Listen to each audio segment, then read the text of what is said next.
You ever get an email that looks totally legit, but something in the back of your mind just feels a little off?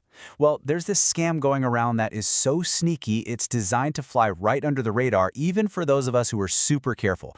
It's a tiny visual trick with huge consequences, and it's all about stealing your passwords. So we're going to break down exactly how it works and, more importantly, how you can stop it in its tracks.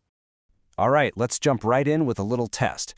You see two domain names on your screen. One is real, one is a total fake. Take a good look. Can you actually spot the imposter? It's way harder than you'd think, right?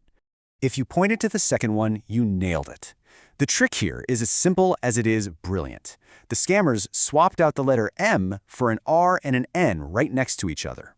In a lot of fonts we see every day, those two letters smush together and look almost identical to a real M, completely fooling our brains at first glance.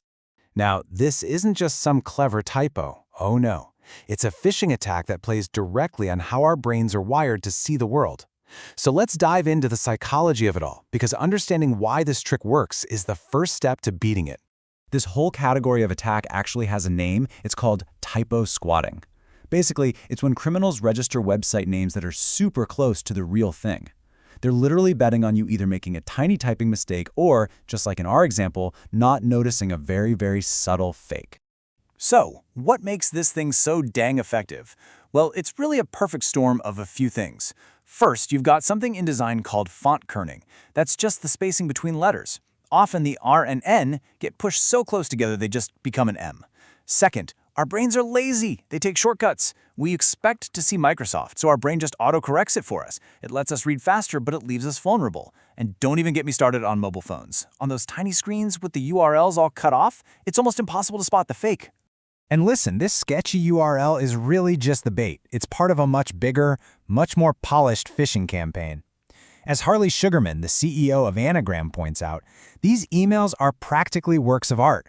They've got the official logo, the exact same layout, the same professional tone you'd expect. It's all designed to make you feel safe and secure right before you click that dangerous link. The whole ARN for M thing is really clever, but it's just one page in the scammer's playbook.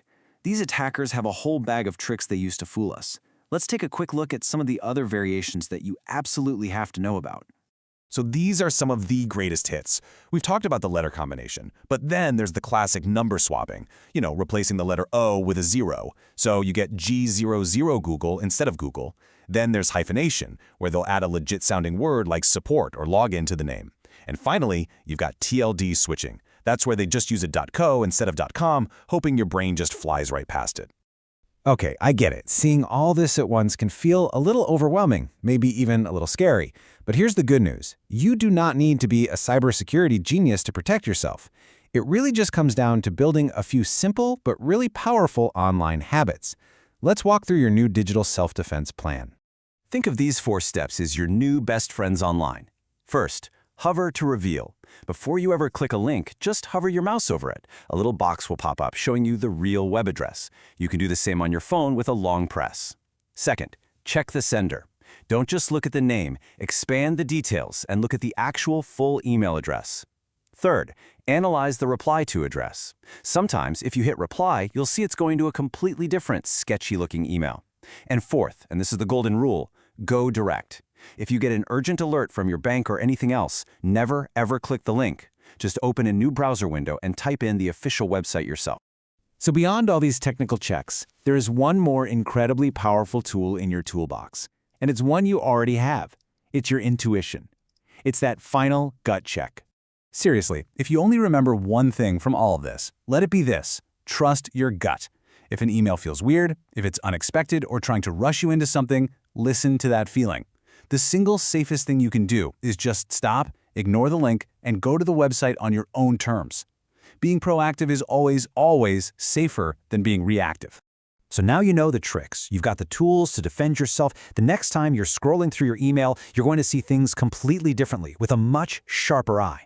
Which really leaves just one question. What's hiding in your inbox?